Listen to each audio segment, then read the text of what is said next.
Mon prénom est Lucinda Navarro. J'ai 70 ans, 2 petits-enfants, une boutique de fleurs et un chien qui adore les carottes. Mais personne ne sait, pas même ma fille, ce que j'ai vécu entre mes 8 et mes 13 ans. C'était à Driftwood, une petite ville sans histoire au sud du Texas. Une rue tranquille, des clôtures blanches, des tondeuses le samedi matin. Et une maison beige, banale. Trop banale. Le genre de maison dont on dit « ils ont l'air d'une famille bien ». J'y vivais avec ma mère, mon beau-père et mon petit frère. Mon père biologique était mort dans un accident de chantier peu après ma naissance. Du moins, c'est ce qu'on m'a toujours dit. À vrai dire, je ne suis plus sûre de ce qui était vrai dans cette maison. Ma mère, Dolores, était infirmière au dispensaire local. Respectée. Impeccable. Toujours tirée à 4 épingles. On la saluait dans la rue avec une sorte d'admiration gênée. Les gens disaient qu'elle était forte.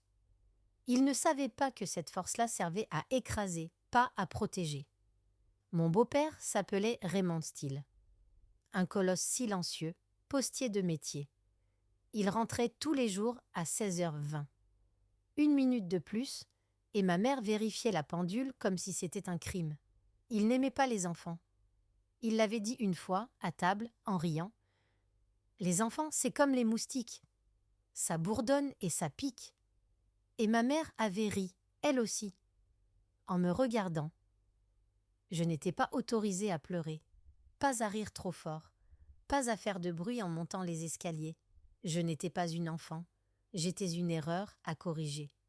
Le soir où tout a basculé, j'avais 8 ans. Je m'étais endormie à l'école. Ce n'était pas la première fois. La maîtresse, Madame Portman, m'avait secoué gentiment, m'avait parlé doucement à l'oreille. Je me souviens de son regard. Inquiet, presque tendre. Elle avait posé la main sur ma tête, et ce simple geste m'avait donné envie de pleurer. Mais je ne l'ai pas fait. Quand je suis rentrée ce jour-là, j'ai immédiatement senti cette chose dans l'air. Ce n'était pas une odeur, pas un bruit, juste une présence, une tension. Ma mère tricotait dans le salon, les lèvres pincées. Elle ne m'a même pas levé les yeux. « Ton père t'attend dans la chambre. » Je me suis figée. Le cartable a glissé de mes épaules. La peur m'a serré l'estomac comme une main glacée. « Maman, s'il te plaît, il t'attend. Va-y vite. » Avant que ça empire. Empirer. Comme si ce que je vivais chaque jour pouvait avoir une version plus noire encore. J'ai monté les escaliers en tremblant. Chaque marche résonnait comme une sentence. Devant la porte, j'ai hésité. Et puis, j'ai frappé. 3 coups, comme toujours. La voix de Raymond, rauque et lente, a répondu « Entre ». Ce qui s'est passé ensuite, je ne peux pas encore le raconter. Pas ici, pas maintenant. Mais je peux vous dire ceci. Ce jour-là, une partie de moi est morte. Et une autre s'est endormie pour très longtemps. Je ne me souviens plus du moment exact où je suis sortie de cette chambre. Mon corps, oui, il s'en souvient. Mon ventre noué pendant des jours, mes jambes qui tremblaient sans raison. Mais ma mémoire a effacé les contours. Comme si mon cerveau avait cliqué sur « flou artistique » pour me permettre de survivre. Quand je suis redescendue ce soir-là, ma mère m'a tendu une assiette avec des haricots en conserve et un œuf dur. Mange. Et arrête de faire cette tête. J'avais du mal à m'asseoir. Je n'ai pas touché à la fourchette. Elle a levé les yeux vers moi. Pas de colère, non. Pire, du mépris tranquille. Ce n'est rien, Lucinda. Tu t'imagines toujours des choses. C'est là que j'ai compris quelque chose de terrifiant. Elle savait. Elle savait et elle l'avait laissé faire. La douleur physique s'efface. Pas l'humiliation. Surtout quand elle vient de celle qui est censée vous aimer, protéger, nommer l'injustice. À partir de ce jour, chaque geste de ma mère, une brosse tirée trop fort dans mes cheveux, une remarque devant les voisins, un silence qui tue, portait un goût amer, celui de la complicité. J'ai essayé d'en parler, une fois. 2 semaines plus tard, à l'église. Il y avait cette femme, sœur Margaret, une bénévole du catéchisme. Elle m'avait offert un petit livre illustré avec des oiseaux. Je l'aimais bien. Elle sentait la lavande. Elle ne criait jamais. Je me souviens de la phrase exacte que j'ai osé murmurer. Je crois que mon beau-père, il me fait des choses pas normales. Elle a arrêté de sourire. Son visage a pâli. Puis, très vite, elle a refermé le livre et a dit « Il faut prier pour lui. Le diable s'immisce parfois dans les familles les plus pieuses. » Je n'ai plus jamais rien dit. C'est ça, l'apprentissage du silence. Chaque fois qu'on ose parler, quelqu'un vous enseigne à vous taire. À 9 ans, je dormais en boule, un oreiller entre les jambes. Mon frère, Caleb, dormait dans la chambre d'à côté. Il ne voyait rien. Il était trop petit. Et je l'enviais parfois de ne pas comprendre. J'étais la grande sœur. Mais je me sentais plus petite que lui. L'école était mon seul refuge. Pas pour apprendre, non. J'étais trop fatiguée pour ça. Mais parce qu'il y faisait jour, parce que personne ne m'y touchait, parce que personne n'y exigeait que je sois reconnaissante. Ma maîtresse de CM1 s'appelait Madame Harris, une femme haute, élégante, un accent de Nouvelle-Angleterre. Elle portait des lunettes rondes et dessinait des chats sur le tableau pour nous faire rire. C'est elle qui a vu, vraiment vu. Un jeudi matin, elle s'est penchée sur mon devoir et m'a glissé à voix basse. « Tu peux rester un moment après la classe, Lucinda ? Juste toi et moi. » J'ai hoché la tête. Mon cœur s'est serré. Après que les autres soient partis, elle s'est assise à côté de moi. Elle a tourné la chaise face à moi, les bras posés sur ses genoux. « Est-ce qu'on te fait mal à la maison ?» Je n'ai rien dit. Mais mes yeux ont parlé pour moi. Et elle a compris. Ce jour-là, elle ne m'a pas demandé de tout raconter. Elle ne m'a pas dit « tu dois dénoncer ». Elle m'a simplement dit « je suis là et je ne vais pas te laisser seule ». Ces mots-là, je ne les avais jamais entendus. Pas d'un adulte, pas d'un humain qui me regardait comme une enfant, pas comme un fardeau. C'est ce jour-là que quelque chose a recommencé à respirer en moi. Je me suis accrochée à cette phrase de Madame Harris comme à une bouée de sauvetage jetée au milieu d'un océan de silence. Je suis là, et je ne vais pas te laisser seule. Ces mots, je les ai ramenés chez moi comme un trésor interdit. Je les ai cachés au fond de ma tête, là où même la douleur ne pouvait pas les effacer. Le soir même, j'ai sorti une vieille couverture bleue du coffre de bois au pied de mon lit. Elle appartenait à mon père biologique, celui dont je n'avais qu'une photo, floue, mal cadrée, dans un cadre en métal cabossé. Je me suis enveloppée dans cette couverture comme dans une armure. Et pour la première fois depuis des mois, j'ai dormi sans sursauter. Mais le répit fut de courte durée. Le lendemain matin, ma mère est entrée dans ma chambre sans frapper. Elle a vu la couverture. Elle s'est figée. « Où as-tu trouvé ça ?»« Dans le coffre. Je t'ai dit de ne pas fouiller là-dedans. » Puis, d'un geste sec, elle m'a arraché la couverture des mains. « Ce n'est qu'un tissu sale. Tu n'en as pas besoin. » Je n'ai pas pleuré. J'ai appris à ne plus pleurer. Mais j'ai senti à ce moment-là que tout souvenir qui ne servait pas à leur récit était interdit. À l'école, Madame Harris a commencé à m'observer de plus près. Elle me posait des questions discrètes. « As-tu bien dormi ? Tu as pu manger ce matin ?» Elle avait cette manière de ne pas forcer, mais de toujours laisser la porte ouverte. Un mardi, elle m'a tendu une boîte de crayons neufs. « Je t'ai inscrite à l'atelier de dessin du mercredi après-midi. Ça te dirait ?» Je me souviens de la couleur des crayons. Vif, violet, orange, bleu turquoise. Des couleurs qui n'existaient pas dans ma maison. Le mercredi suivant, je suis restée à l'école après la cloche. J'ai dit à ma mère que c'était obligatoire. Elle n'a pas protesté. Elle n'écoutait déjà plus. À l'atelier, j'ai dessiné des choses étranges. Des portes fermées, des mains sans visage, un enfant minuscule au bord d'un précipice. Madame Harris ne jugeait jamais mes dessins. Elle les regardait longtemps, puis me disait simplement « Tu peux tout mettre sur le papier, il t'écoutera toujours ». C'était la première fois que je comprenais que mon silence pouvait aussi parler, et qu'il y avait peut-être un endroit, quelque part, où je pouvais exister autrement que comme une gêne. Mais à la maison, l'étau se resserrait. Raymond devenait plus insistant, moins prudent. Un soir, il a refermé la porte de ma chambre sans allumer la lumière. J'ai tenté de crier, et il m'a murmuré à l'oreille « Tu sais ce qui arrive aux petites menteuses, on les envoie en maison de correction. Ou pire, on les oublie. » Le pire, ce n'était pas la menace, c'était le ton. Calme, sûr, comme s'il savait que personne ne viendrait jamais. Et il avait raison. Ma mère n'a rien dit en me voyant claudiquer le lendemain. Elle a posé mon assiette de macaroni devant moi et s'est remise à lire son journal médical. Je me suis demandé si elle s'aimait encore dans le miroir.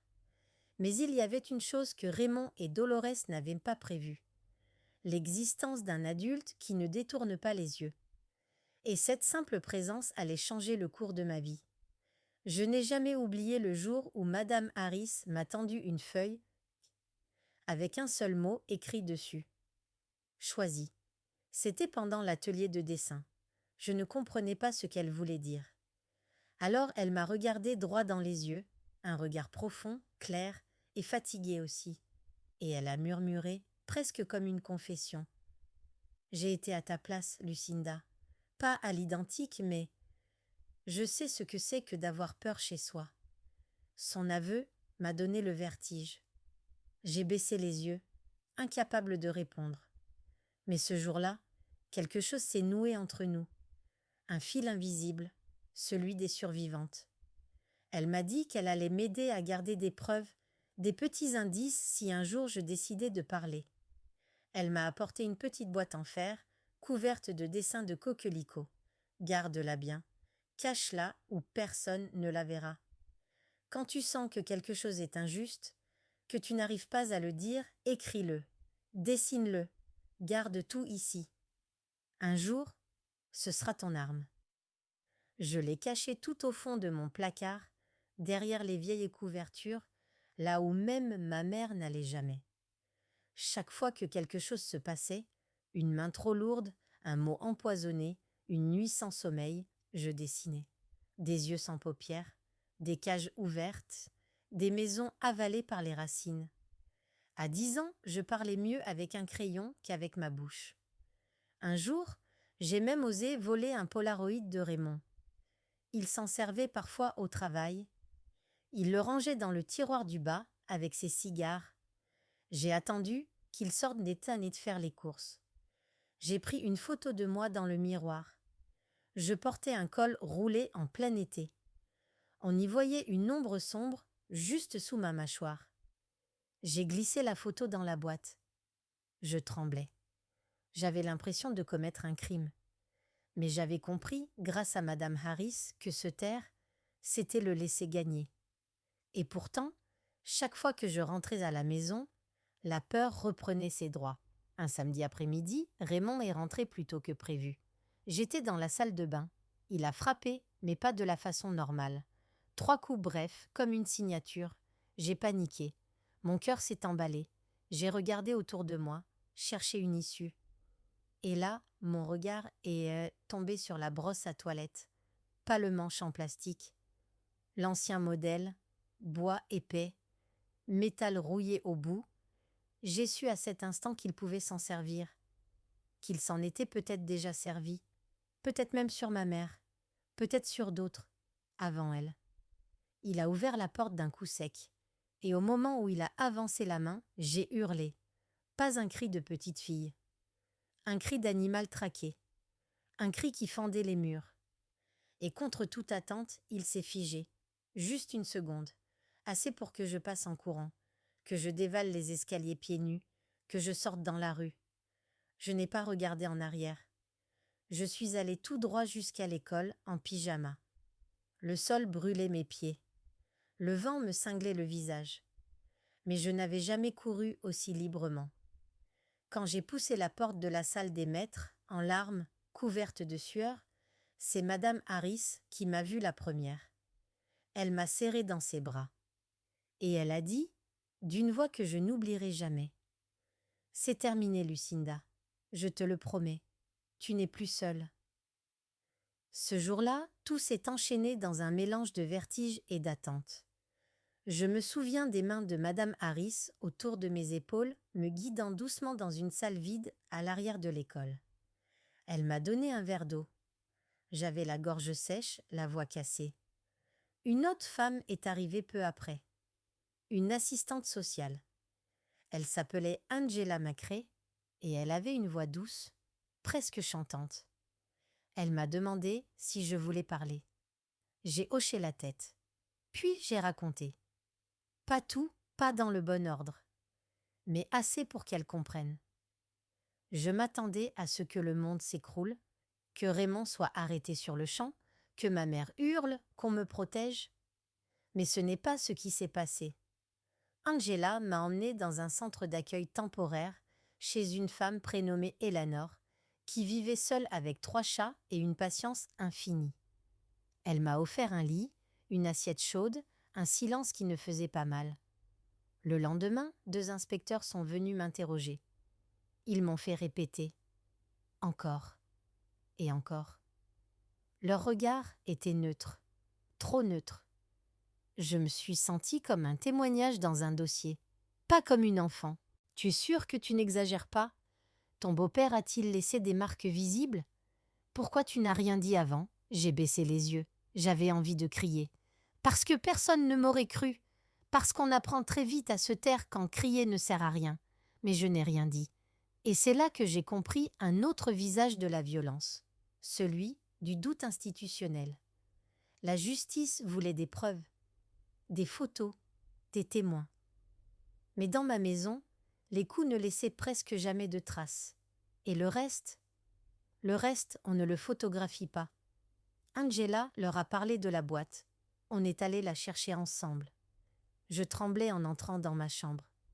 C'était la première fois que je revenais.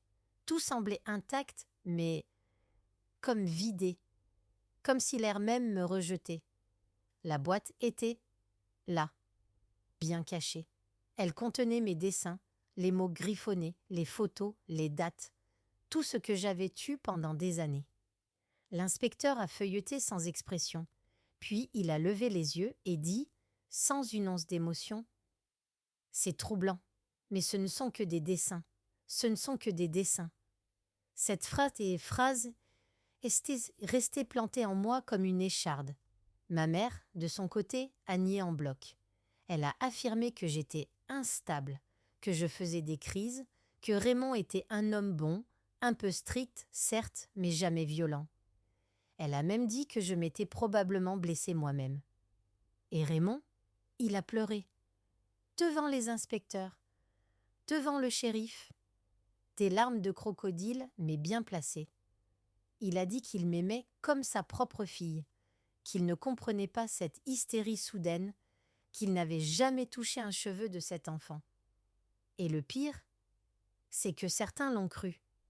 Les semaines ont passé. Le dossier est resté ouvert. Mais rien ne s'est passé.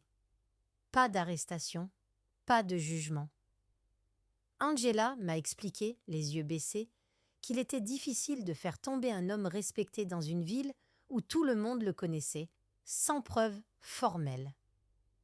J'avais 10 ans, et j'apprenais que la justice, elle aussi, pouvait détourner le regard. Mais je n'étais plus seule, et je n'étais plus muette. Madame Harris m'a proposé de m'installer chez elle, officiellement comme jeune élève en placement éducatif. Officieusement, elle m'ouvrait un vrai foyer. Elle m'a dit un jour, en me regardant préparer mon sac, « Tu n'as pas été entendue comme tu aurais dû l'être, mais je te promets une chose, Lucinda, tu vas vivre et tu vas grandir libre. » Je l'ai cru. Chez Madame Harris, j'ai découvert ce que c'était que d'être une enfant tout court. Je n'avais plus à me cacher, plus à me justifier. J'avais des crayons de couleur, un lit avec des draps propres, une porte que je pouvais fermer. Mais surtout, j'avais quelque chose d'encore plus précieux.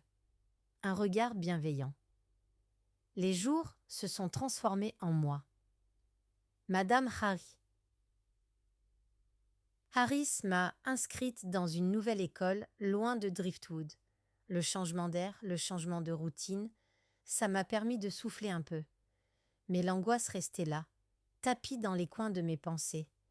Chaque nuit, je rêvais de ma mère, la voyant à travers un voile sombre.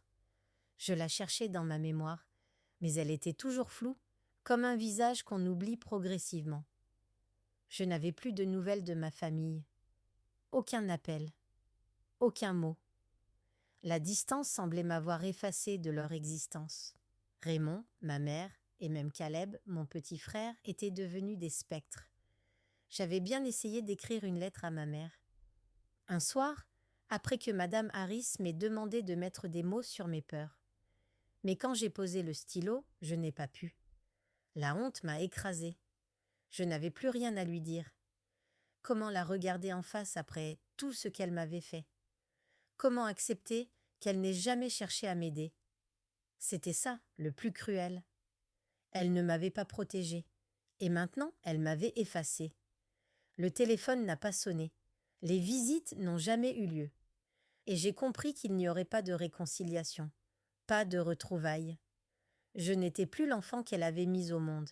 J'étais devenue quelque chose de plus fort. Le jour où j'ai eu 12 ans, Madame Harris m'a emmenée au bord d'un lac. Nous avons pris un bateau, et elle m'a dit « Je crois qu'il est temps pour toi de prendre des décisions, Lucinda. Parfois, il faut choisir. Choisir de ne plus être une victime. Choisir de laisser partir les souvenirs qui nous tirent vers le bas. » Ces mots m'ont frappée. J'avais compris, lentement, qu'il ne suffisait pas de fuir, qu'il fallait aussi laisser aller. Je suis restée là, silencieuse, les yeux fixés sur l'eau. Puis, tout à coup, j'ai lancé ma petite boîte en métal. La boîte de la vérité, de la douleur, dans l'eau. Je l'ai laissée couler. Elle a sombré lentement, engloutie par l'obscurité de l'eau. Il fallait que tout ça disparaisse. Même si une part de moi savait que la mémoire de ce qui m'était arrivé resterait en moi, invisiblement ancrée.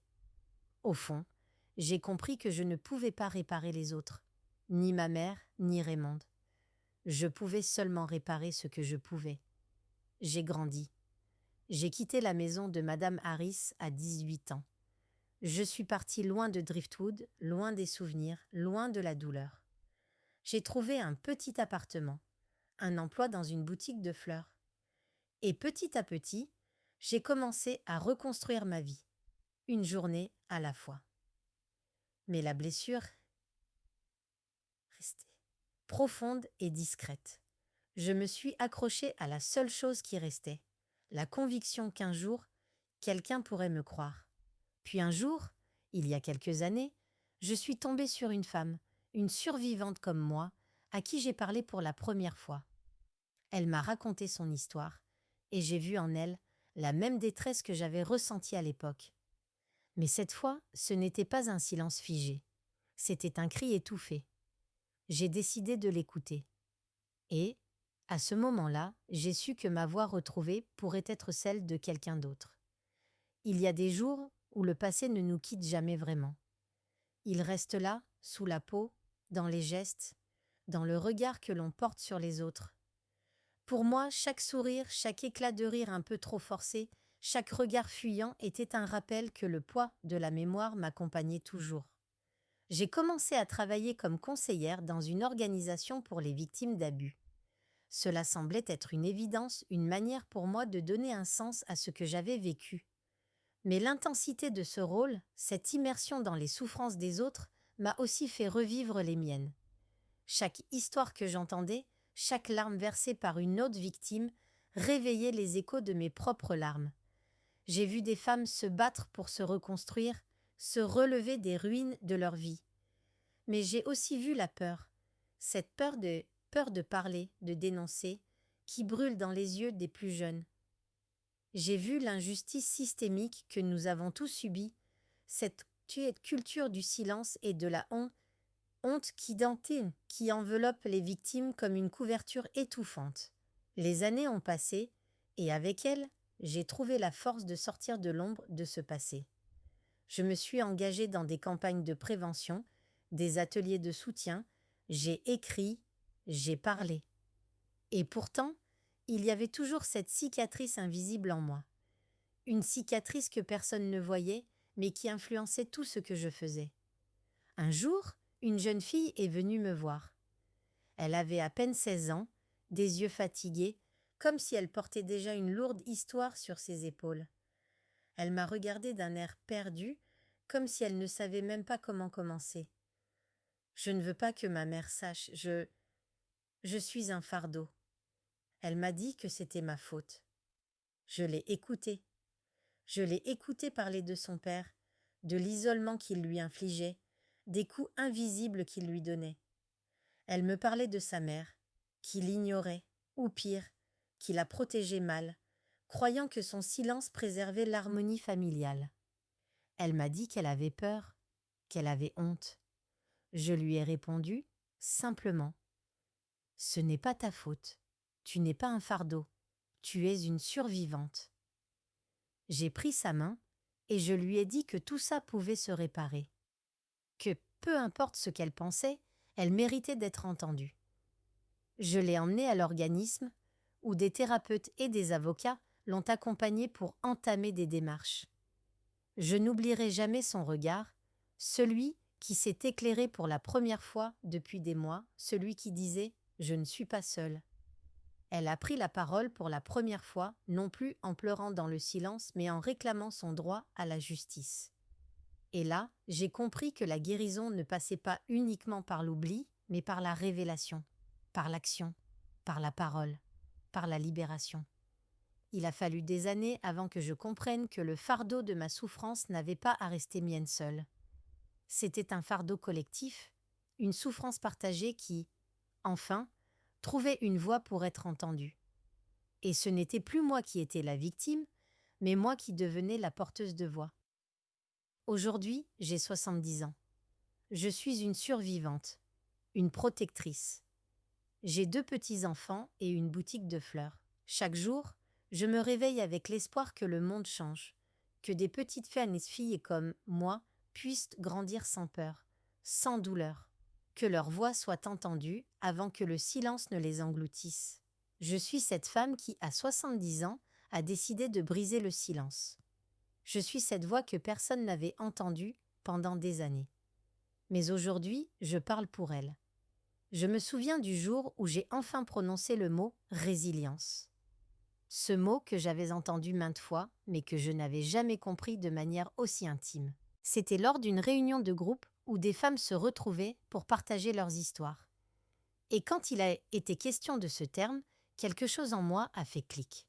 J'avais entendu des histoires similaires à la mienne, des échos de souffrance et de lutte. Mais, au-delà des horreurs racontées, ce qui m'a frappé, c'est la force qui émanait de ces femmes. La même force que j'avais sentie, mais que je n'avais pas encore su nommer. C'est ce mot qui m'a permis de comprendre que tout ce que j'avais traversé n'était pas qu'une série d'épreuves, mais aussi un cheminement. Un chemin vers quelque chose de plus grand que moi. Quelque chose qui allait au-delà de la douleur, au-delà de l'enfermement. Ce chemin, c'était celui de la guérison, de la transformation. Ce chemin, c'était celui d'un pouvoir retrouvé. Chaque jour, j'ai travaillé sur moi-même, sur mes cicatrices, sur ces souvenirs qui refusaient de disparaître. Et peu à peu, j'ai découvert que les blessures ne définissent pas une vie, qu'elles ne sont que des chapitres d'une histoire qui peut prendre une autre direction. Une direction où la lumière finit toujours par revenir, même après l'obscurité la plus totale. J'ai appris à ne plus me regarder dans le miroir avec honte, mais avec fierté. Fierté d'avoir survécu, fierté d'avoir choisi, à un moment donné, de m'en sortir. Au fil des années, l'une des choses les plus étonnantes pour moi a été de voir à quel point mes souffrances avaient forgé une empathie sans égale. Quand les femmes, et parfois même les hommes, venaient me voir dans le cadre de mon travail, je pouvais les voir. Je ne les jugeais jamais. Je ne leur donnais pas de leçons. Je les écoutais. J'ai compris que l'on peut traverser l'enfer et en sortir avec des bras plus ouverts. J'ai vu que l'amour et la solidarité étaient des puissances que rien ni personne ne pouvait enterrer, aussi lourd soit n'était les fardeaux.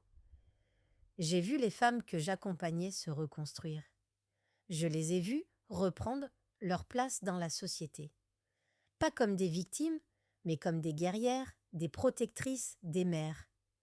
À travers mon travail, je suis devenue un pionnier du changement, non pas en imposant des idées, mais en écoutant et en offrant un espace où chaque voix pouvait s'épanouir, libre de la peur, libre des chaînes du passé. Mais au fond de moi, il y a toujours cette petite fille, celle que j'étais à 8 ans, qui a fui son beau-père dans la nuit, celle qui a caché une boîte secrète sous son lit. Elle est toujours là. Elle m'accompagne. Et chaque fois que je vois une victime faire face à ses démons, chaque fois qu'elle prend la parole pour la première fois, c'est elle qui renaît avec moi. C'est cette petite fille qui me rappelle que ma mission est de protéger les autres. Aujourd'hui, ma vie est différente. J'ai une famille que j'ai reconstruite sur des bases solides. L'amour, la confiance et la vérité. Mon fils, ma fille, mes petits-enfants ne connaissent pas le passé. Je n'ai jamais voulu les charger de mes ombres. Mais, un jour, je leur en parlerai. Je leur expliquerai pourquoi j'ai choisi d'être celle que je suis. Je leur dirai que le silence n'est jamais une option. Que la voix, même tardive, a un pouvoir immense. Que la résilience est une force que l'on porte en soi, même quand on pense ne plus pouvoir avancer. J'ai construit ma boutique de fleurs avec l'intention de transformer cette douleur en beauté. Chaque bouquet que je compose est une métaphore de ce que j'ai traversé. Des pétales brisés, des tiges entortillées. Et pourtant, au final, un arrangement magnifique, un tout. Je me suis entourée de personnes qui ont appris à me voir, à me comprendre, à m'aimer pour ce que je suis devenue. Une femme forte, une survivante, mais surtout une protectrice. Ce que j'ai appris, c'est qu'on ne se définit pas par ce que les autres ont voulu que l'on soit, mais par ce que l'on choisit de devenir. Chaque jour, je choisis la liberté, la guérison et surtout l'espoir que la parole de chacun puisse se faire entendre avant que le silence ne l'étouffe à jamais. Il y a des jours où je suis encore submergée par un sentiment étrange, presque irréel, comme si tout cela n'avait pas été vraiment moi, ou que j'avais vécu 2 vies distinctes. Une avant la parole et une après. Une vie où j'étais invisible, marquée par la honte et la peur. Et une autre où j'ai appris à occuper pleinement mon espace, à prendre la place qui m'était due. Mais le chemin a été long et semé d'embûches. Il y a des choses qu'on ne guérit jamais tout à fait. Elles deviennent une partie de nous, comme une cicatrice qui s'estompe avec le temps, mais qui ne disparaît jamais. Le souvenir du regard de ma mère, froid et dénué de tout amour, reste comme un fantôme dans ma mémoire. Il revient de temps en temps, me rappelant combien j'ai été seule, même entourée de tant de gens. Je me suis demandé pendant longtemps pourquoi elle ne m'avait pas protégée. Pourquoi elle ne m'avait pas cru. Et chaque fois que je revisite ce passé, une partie de moi cherche encore les réponses. Mais j'ai appris, au fil des ans, qu'il y a des choses qui ne s'expliquent pas. Il y a des dénis qui sont trop puissants pour être brisés. La vérité, c'est que ma mère a vécu sa propre forme de prison. Elle était enfermée dans un rôle qu'elle s'était imposé. Une mère parfaite, une épouse loyale, une femme respectée. Mais cette façade, aussi belle soit-elle, cachait une vie intérieure brisée. La peur qu'elle m'infligeait n'était que le reflet de sa propre incapacité à se libérer de ses chaînes. Elle vivait dans l'illusion que tout allait bien, tant qu'aucun secret n'était révélé. C'était une femme coincée dans un rôle qu'elle ne pouvait ou ne voulait pas quitter. Je me suis parfois surprise à penser que peut-être si elle avait été capable de me protéger, elle se serait libérée elle-même. Mais ce n'était pas le cas. Et au fil des années, j'ai compris que ce n'était pas ma faute. Ce n'est jamais la faute d'une victime de rester là où elle n'est pas protégée. J'ai souvent eu cette conversation en tête, des centaines de fois avec elle. J'imaginais ce qu'elle aurait dit si elle avait enfin accepté la vérité. Et chaque fois, la même pensée traversait mon esprit. Qu'elle n'avait pas la force de me sauver, qu'elle ne pouvait pas être ce dont j'avais besoin à ce moment-là. Elle n'avait pas la force de se sauver elle-même. Le plus difficile, ce n'était pas l'abus, ce n'était pas la violence, c'était l'isolement. Le fait d'avoir cru pendant tant d'années que ce que je vivais était normal, que tout le monde vivait comme ça. Mais je ne suis pas devenue comme eux. Quand j'ai eu 20 ans, je me suis rebellée. C'était une rébellion silencieuse, intérieure. Je ne suis pas partie de chez Madame Harris tout de suite, mais j'ai commencé à comprendre que le cycle devait être brisé, que mes enfants, mes petits-enfants, ne vivraient jamais ce que j'avais vécu. Ils n'allaient pas hériter de mon silence. Et c'est là que j'ai pris la décision de changer, de briser le cycle.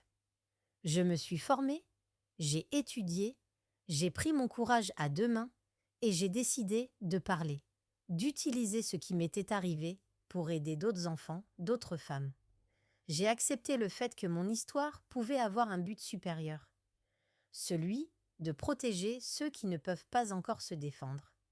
C'est ce qui m'a permis d'avancer. J'ai commencé à travailler avec des associations, à organiser des groupes de parole. Ce n'était pas facile. Le regard des autres, souvent, était un poids. J'ai dû lutter contre la peur d'être jugée.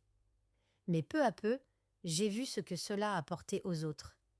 J'ai vu ces femmes, ces hommes, reprendre leur parole.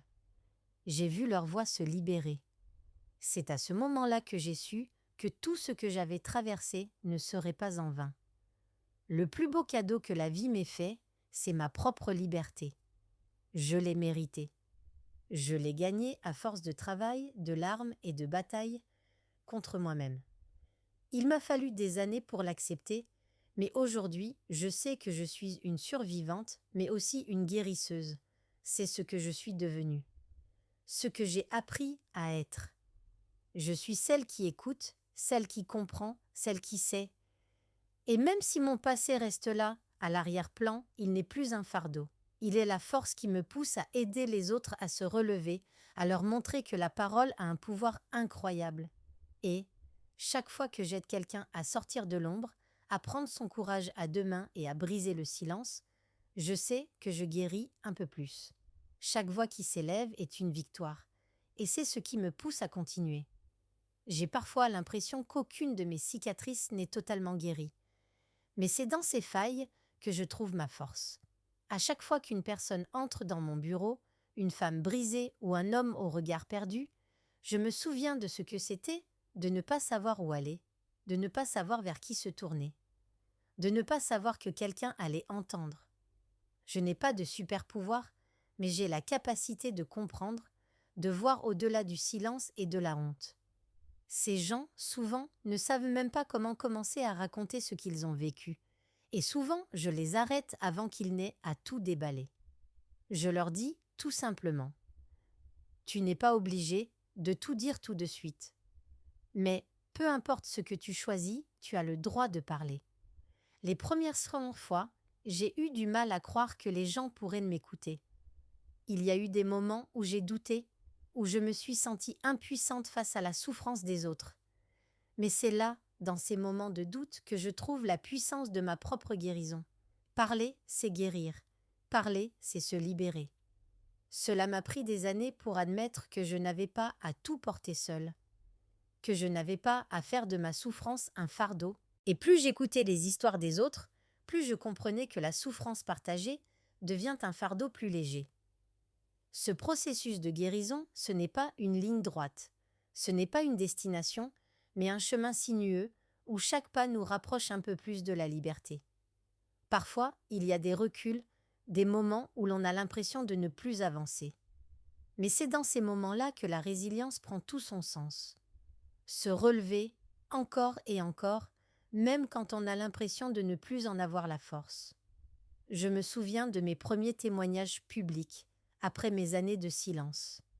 C'était une conférence, un petit rassemblement dans une salle de l'Association pour les droits des victimes. Mes mains tremblaient. Mes jambes étaient en coton. Mais j'ai pris le micro. Et j'ai parlé. J'ai parlé pour la première fois de tout ce que j'avais vécu, pour la première fois devant un public. J'ai entendu ma voix trembler, mais j'ai vu des visages tournés vers moi, des yeux brillants d'une émotion partagée. À ce moment-là, quelque chose s'est brisé à l'intérieur de moi. Un verrou que je ne savais même pas que je portais. Et c'est là que j'ai compris, la guérison ne se fait pas seule. Elle se fait dans le partage, dans l'acceptation du passé, dans la transformation du silence en parole. Mais la chose la plus belle dans tout ça, c'est la transformation que je vois chez les autres. Cette lumière qui se rallume dans leurs yeux, quand ils prennent la parole, quand ils réclament leur juste place dans ce monde, quand ils décident, comme je l'ai fait un jour, qu'ils ne seront plus jamais réduits au silence.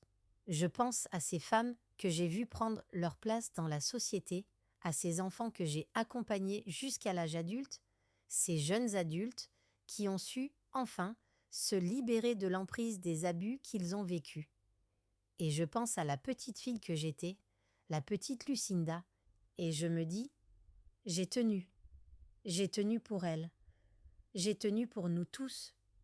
Aujourd'hui, je suis fière de ce que je suis devenue. Non pas à cause des épreuves que j'ai traversées, mais à cause de la force que j'ai puisée dans ces épreuves. Je ne suis plus cette petite fille pétrifiée de peur. Je suis une femme. Une femme qui sait qui elle est. Une femme qui a reconstruit sa vie. Et je sais qu'il y a encore des petites filles dans la douleur, qui n'ont pas encore trouvé leur voie. Mais je suis là pour elles. Et je serai toujours là. À 70 ans, je regarde ma vie et je suis fière du chemin parcouru. J'ai une famille, un travail, des amis, et plus que tout, j'ai la paix intérieure. Le silence ne m'appartient plus. Et c'est grâce à toutes ces voix, celles qui m'ont permis de me lever, celles qui m'ont permis de grandir. Aujourd'hui, je ne porte plus le fardeau du passé.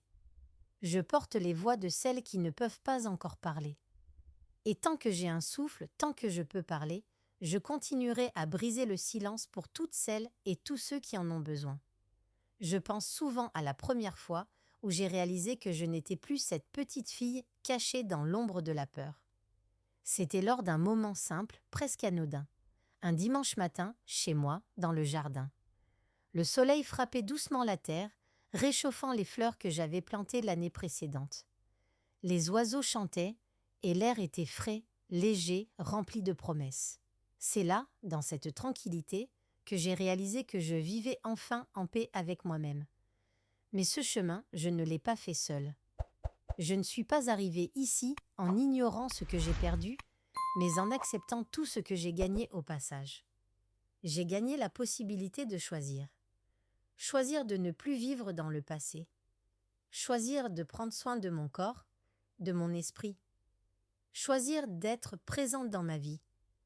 Choisir de donner un sens à ce que j'ai vécu, non pas par la souffrance, mais par ce que j'en ai appris. Je me souviens d'un jour particulièrement difficile où l'injustice m'a frappé une fois de plus. Un ancien collègue, un homme que je respectais, m'a dit, presque avec dédain, « Tu sais, Lucinda, certaines blessures guérissent et d'autres restent à jamais. Mais il est temps de tourner la page. » La vie continue. Je l'ai regardé en silence. Je n'ai pas répondu, parce que dans mon cœur, je savais qu'il ne comprenait pas. Il ne savait pas ce que c'était que de survivre à un traumatisme, d'apprendre à reconstruire sa vie après avoir tout perdu. Il ne savait pas qu'on ne tourne pas une page quand on a été brisé. On écrit un nouveau chapitre. Et ça prend du temps. Ce n'était pas la première fois que j'entendais ce genre de remarques. Et ce ne serait certainement pas la dernière. Mais, à ce moment-là, je l'ai laissé passer. Parce qu'au fond de moi, j'avais compris que je n'avais plus besoin de l'approbation des autres pour avancer. Dans mes moments de calme, je repense à ma mère, à Raymond. Je repense à tous ceux qui m'ont laissé tomber, qui n'ont jamais voulu voir ce que je traversais. Et je leur pardonne. Pas parce qu'ils méritent mon pardon, mais parce que je mérite d'être en paix avec moi-même. Le pardon, c'est un acte pour soi-même. C'est un acte de libération. Je suis devenue celle que j'aurais voulu être pour moi-même, petite, dans cette maison de Driftwood. Je me suis construite à partir des ruines laissées par la peur et la honte. Et chaque jour, je me rappelle que, même dans la douleur, il y a une force indomptable qui naît de la résilience. Une force qui permet de sortir de l'obscurité pas pour oublier, mais pour embrasser ce qui nous a forgés. C'est ce que je fais aujourd'hui. Je me remémore non pas la douleur, mais les leçons que la vie m'a données. Et chaque fois que je vois un enfant, une femme, une victime reprendre sa parole, je sais que ce chemin, aussi long et tortueux soit-il, peut mener à l'espoir. Le plus grand défi reste souvent de regarder en face la personne qu'on était, avec toutes ses failles, toutes ses blessures. Mais c'est aussi là que réside la plus grande récompense. J'ai appris à regarder dans le miroir avec dignité, à m'aimer non pas malgré ce que j'ai vécu, mais grâce à ce que j'ai surmonté. Aujourd'hui, je suis plus qu'une survivante. Je suis une témoignante, une femme qui a trouvé sa voie et qui l'utilise pour offrir aux autres l'espace qu'ils méritent.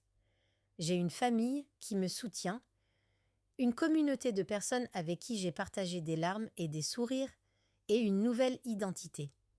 Je suis cette femme, Lucinda Navarro, qui a décidé qu'à 70 ans, il était temps de briser le silence.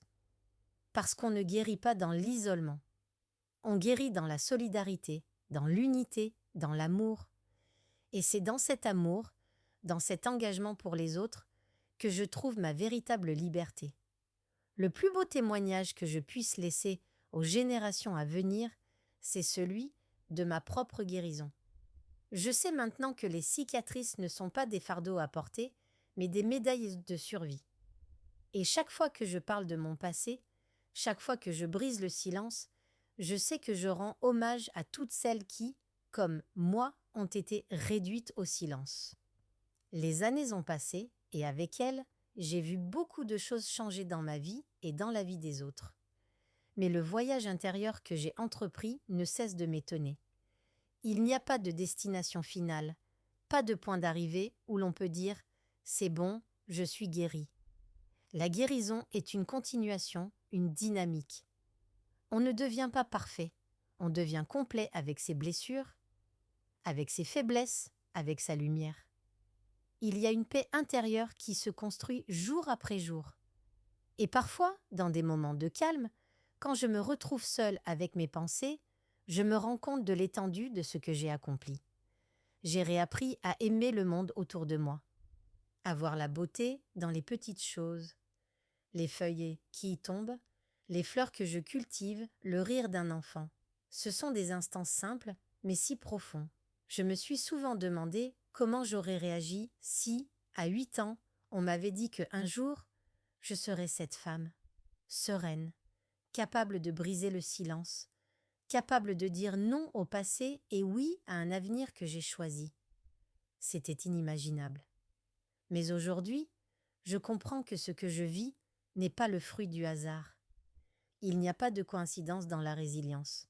Elle naît dans le cœur, elle prend forme dans le temps, à force de persévérance, de courage et d'espoir. Les années où j'ai été victime, où j'ai cru que la souffrance était ma seule compagne, n'étaient qu'un chapitre. Et chaque chapitre, aussi difficile soit-il, prépare le suivant.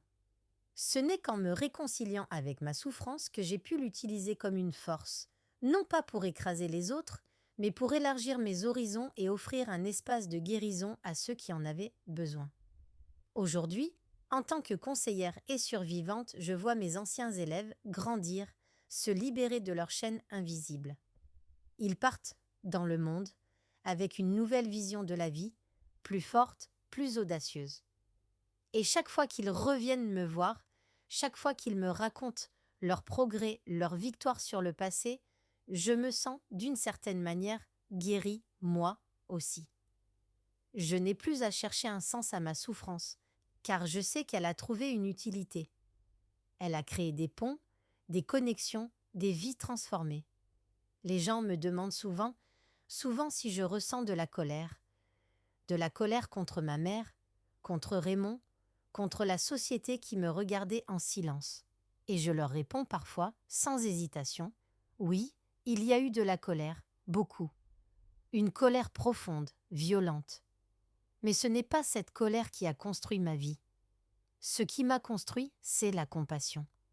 C'est la capacité de voir mes tortionnaires non pas comme des monstres, mais comme des êtres humains. Des êtres humains qui, eux aussi, ont été marqués, mais qui ont choisi de reproduire ce qu'ils avaient vécu. J'ai compris que la vengeance n'était pas la réponse. Le pardon, oui, mais pas pour eux, pour moi. Le pardon n'est pas une excuse pour ceux qui nous ont fait du mal, mais une libération. Et c'est cette libération qui m'a permis de me reconstruire. J'ai souvent rêvé d'avoir pu changer les choses, d'avoir pu empêcher ce que j'ai vécu. Mais dans ces rêves, je vois aussi la résilience qui s'est formée en moi. Sans ces épreuves, sans cette souffrance, je ne serais pas devenue cette femme. Je serais restée une ombre, une victime enfermée dans le passé. Au contraire, je suis devenue l'héroïne de ma propre histoire. Et je suis fière de ce que j'ai accompli, fière de la femme que je suis devenue malgré tout. Aujourd'hui, je vois tout ce que j'ai gagné. Une vie pleine de sens, une famille aimante, une carrière qui me permet de guider les autres et surtout une paix intérieure que je n'aurais jamais imaginée. Le plus grand enseignement que j'ai reçu de tout cela, c'est que tout est possible. Que même après les pires blessures, même après les années de silence, on peut se relever, se réinventer, un jour, se tenir debout, libre de toute chaîne. Je n'ai pas choisi de naître dans la douleur. Mais aujourd'hui, je choisis de vivre dans la lumière. Je choisis de donner, de partager ce que j'ai appris et de servir de témoin à tous ceux qui croient encore que la souffrance les définit. Ils ne sont pas seuls. Et ils peuvent, eux aussi, choisir. Choisir d'aller vers la lumière. Parfois, en fermant les yeux, je me souviens des nuits dans cette maison, dans cette chambre étouffante où chaque souffle semblait peser plus lourd que le précédent. Les murs de la maison beige étaient mes seuls témoins, et ces témoins ne disaient rien. Rien ne bougeait, sauf la peur, qui m'étreignait la gorge à chaque crépuscule. Le silence m'écrasait. Un silence de mort. Un silence que même mes pensées n'osaient troubler. Et pourtant, quelque part au fond de ce silence, il y avait toujours une étincelle. Une flamme minuscule, fragile, mais suffisamment présente pour que je puisse l'apercevoir, même dans les pires moments. Elle était là, me rappelant que tout n'était pas perdu, que je n'étais pas destinée à rester dans cette obscurité. C'est cette flamme que j'ai retrouvée, des années plus tard, en moi. Elle a été allumée à travers l'aide de Madame Harris, mais aussi dans les moments de solitude, de réflexion, où je faisais face à mes propres démons. Je pense que cette flamme, au début, c'était l'espoir. L'espoir qu'il y aurait un jour une sortie. L'espoir que je finirais par comprendre qu'il y avait quelque chose au-delà de la douleur. La première fois que j'ai dû témoigner dans un tribunal, je pensais que je n'y arriverais jamais. Mes mains tremblaient, mon cœur battait à tout rompre, et j'avais la sensation que ma voix se noirait dans l'air. J'avais l'impression d'être une petite fille à nouveau, perdue dans un monde adulte qui m'écraserait sous son poids. Mais au moment où j'ai ouvert la bouche pour raconter ce que j'avais vécu, la flamme s'est ravivée. Elle est devenue plus forte, plus ardente, jusqu'à ce que ma voix porte. Et elle a porté d'une manière que je n'avais jamais imaginée. Ce n'était plus simplement mon témoignage, c'était un cri.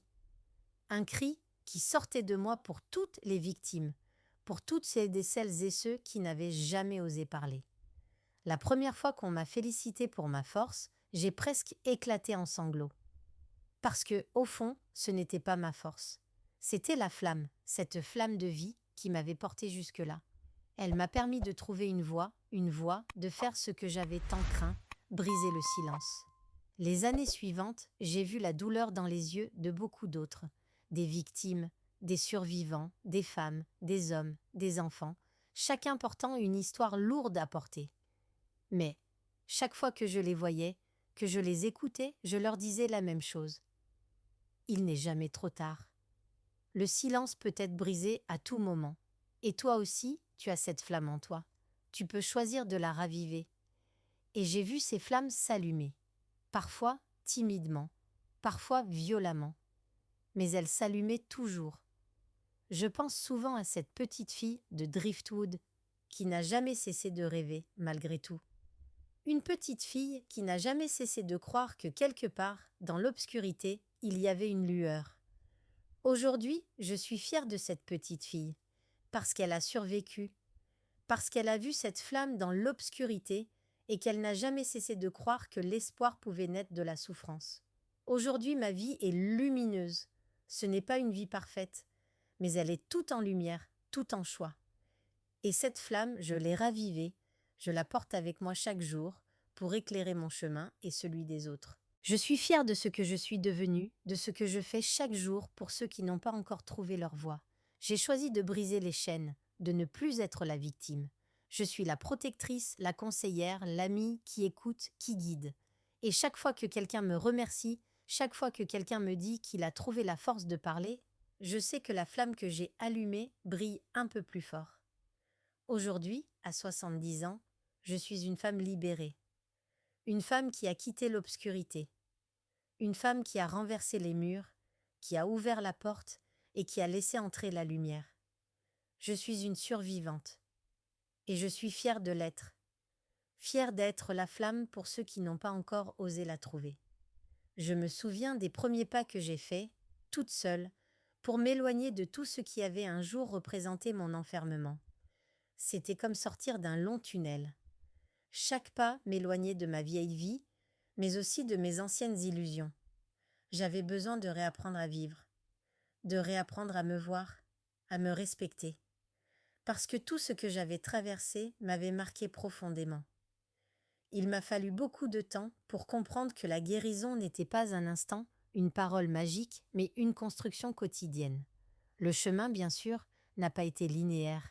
Il y a eu des hauts et des bas. Des périodes où je croyais que j'avais tout surmonté, et puis un petit événement, un petit regard, une simple phrase, et je me retrouvais à replonger dans mes souvenirs. Le passé avait cette capacité à revenir, à se réinscrire dans mon présent. Mais la grande différence, c'est que je savais désormais que cela ne m'appartenait plus.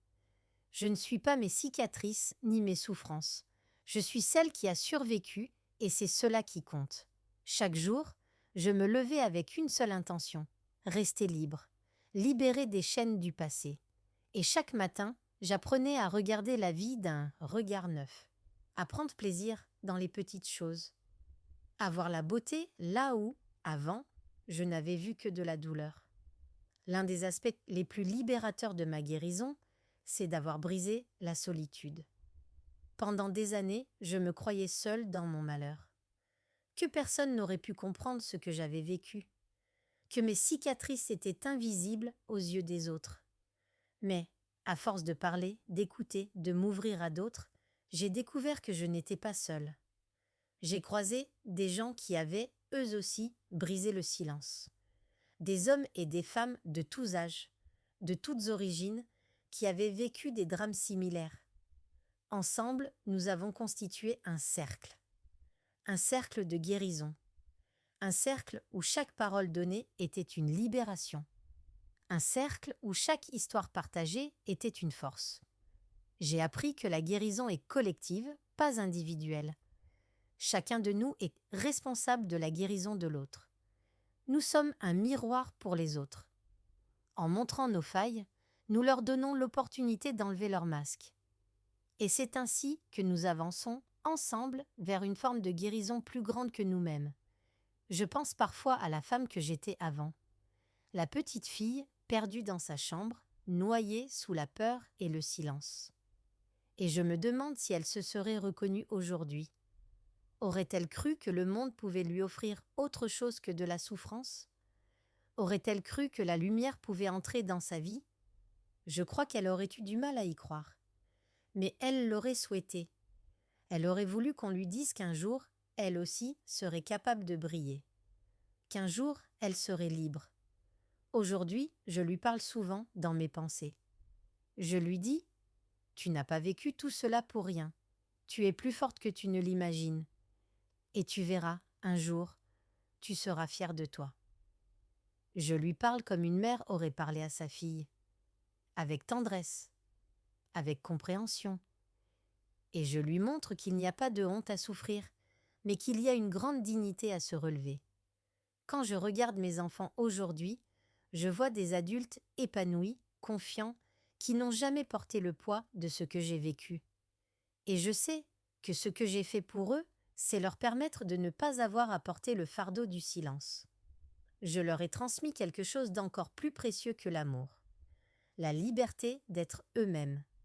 La liberté de vivre sans honte, sans culpabilité, sans peur. Je leur ai montré, sans le dire, que les silences se brisent. Que l'amour, même dans les moments les plus sombres, peut toujours se frayer un chemin. Et j'espère qu'ils comprendront que leur propre voix est leur plus grande force. Aujourd'hui, je ne suis plus la femme qui a vécu dans l'ombre, ni la petite fille terrifiée qui n'osait pas parler. Je suis devenue celle qui éclaire le chemin pour les autres. Chaque personne que j'accompagne, chaque vie que je touche est un rappel que tout ce que j'ai traversé n'a pas été en vain.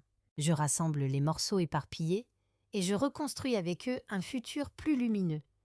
Le cercle que nous formons est puissant. Il est infini. Et chacun d'entre nous a un rôle à jouer dans la guérison collective. Parce que briser le silence, c'est se redonner le droit d'exister, de vivre librement. Et c'est cette liberté, cette lumière retrouvée, que je partage maintenant avec le monde. Il y a des jours où je m'arrête, simplement pour respirer, pour savourer la quiétude que j'ai construite au fil des ans. Une tranquillité que je n'avais jamais connue avant et que je peine encore à croire avoir méritée. Mais dans cette tranquillité, il y a un bruit doux, une mélodie subtile, celui de la libération. C'est une mélodie qui ne s'impose pas, qui ne se fait pas entendre de loin, mais qui vibre en moi chaque jour, chaque minute. J'ai appris que la guérison ne signifie pas l'absence de douleur. Elle signifie, plutôt, l'acceptation de cette douleur, l'intégration des cicatrices et la transformation de la souffrance en force. Ce que j'ai vécu fait de moi ce que je suis aujourd'hui. Et ce que je suis aujourd'hui, c'est une femme libre. Une femme entière, qui ne se cache plus derrière ses peurs, qui ne se cache plus derrière le silence. Je n'oublierai jamais le moment où j'ai regardé dans les yeux la personne qui m'a le plus fait souffrir, ma mère. Ce n'était pas dans un tribunal, ni dans un face-à-face où j'aurais dû imposer des règles. Non. Ce moment est venu dans un lieu très simple, un petit café à la périphérie de la ville, où elle m'a retrouvée à ma demande. Elle avait vieilli, mais son regard, ses gestes restaient les mêmes. Elle m'a regardée un peu perdue et a dit « Je suis désolée, Lucinda. Je t'ai laissée. Je t'ai oubliée quand tu avais besoin de moi. » Ce fut la première fois qu'elle admettait, avec ces mots, ce que j'avais toujours su dans mon cœur, qu'elle avait abandonné la petite fille qu'elle m'avait laissée être. Je ne lui ai pas répondu tout de suite. J'ai pris un instant. Et j'ai senti, dans ma poitrine, une sorte de légèreté. Un poids qui se soulevait lentement. Je n'avais pas besoin d'excuses. Ce que je voulais, c'était lui montrer que j'avais déjà forgé ma propre liberté, que je n'étais plus la petite fille qu'elle croyait avoir laissée derrière elle. J'ai pris une grande inspiration et, pour la première fois, je lui ai dit avec calme « Tu n'as pas été là. Mais moi j'ai appris à être là pour moi-même. Et j'ai appris à être là pour les autres. Je ne suis plus cette petite fille qui attendait ton secours. Je suis une femme, et j'ai ma propre vie maintenant. » Elle m'a regardée en silence, les yeux pleins de larmes. Peut-être qu'elle aurait voulu me dire quelque chose, mais je ne l'ai pas laissée. Je n'avais plus besoin de réponse. Ce qui comptait, c'était que j'avais brisé le dernier silence qui me liait encore à elle. Je me suis rendu compte, au fur et à mesure, que je n'avais plus besoin de clore ce chapitre. Il était déjà clôturé. Le pardon, la réconciliation, n'étaient pas des actes que je devais accomplir pour elle. Ils étaient pour moi, pour ma paix, pour que je puisse avancer dans le monde sans être un fantôme du passé, sans que chaque journée soit teintée de ce poids. Le voyage de guérison est long, peut-être sans fin, mais il a une direction, il va vers la lumière. Et plus je continue d'avancer, plus je vois cette lumière éclater autour de moi. Je vois des femmes, des hommes, des enfants qui retrouvent leur voix, qui trouvent la force de dire leur vérité. Aujourd'hui, je vois la vie différemment. Les petites victoires quotidiennes prennent tout leur sens. Voir mes enfants heureux, mes petits-enfants courir autour de moi, dans un environnement où l'amour et la sécurité sont les piliers, me prouve que ce que j'ai fait n'a pas été vain. J'ai fait de ma famille un refuge, une forteresse de lumière. Mais ce qui me remplit le plus, c'est ce que j'appelle le cercle de guérison. Ce cercle de confiance et de soutien où je peux apporter ma voix, mon expérience à ceux qui en ont besoin. Ceux qui, comme moi, ont cru que tout était perdu. Ce cercle qui ne cesse de grandir, qui se nourrit des expériences de chacun et qui, ensemble, crée un avenir plus lumineux. Chaque fois que j'entends une personne dire « je suis prête », que je vois des visages se transformer, des regards se redresser, je sais que l'espoir existe. Et qu'il grandit à chaque histoire partagée. L'histoire de ma vie, maintenant, est celle de la résilience. Et je n'ai pas à la raconter pour que les autres la comprennent. Je la vis, je la pratique chaque jour, dans tout ce que je fais, avec toutes les personnes que je rencontre. Mon histoire est un témoin vivant de ce que peut être la reconstruction après le traumatisme. Elle n'est pas un fardeau, elle est une force. C'est la flamme qui éclaire l'obscurité de ceux qui ne savent pas encore qu'ils peuvent s'en sortir. Aujourd'hui, je suis fière de ma liberté. Je suis fière de ce que je suis devenue. Et je sais que, tant que je vivrai, je continuerai à briser les silences, à offrir des ponts et des espaces de guérison. Parce que ensemble, nous sommes plus forts. Et jamais plus, nous ne serons réduits au silence.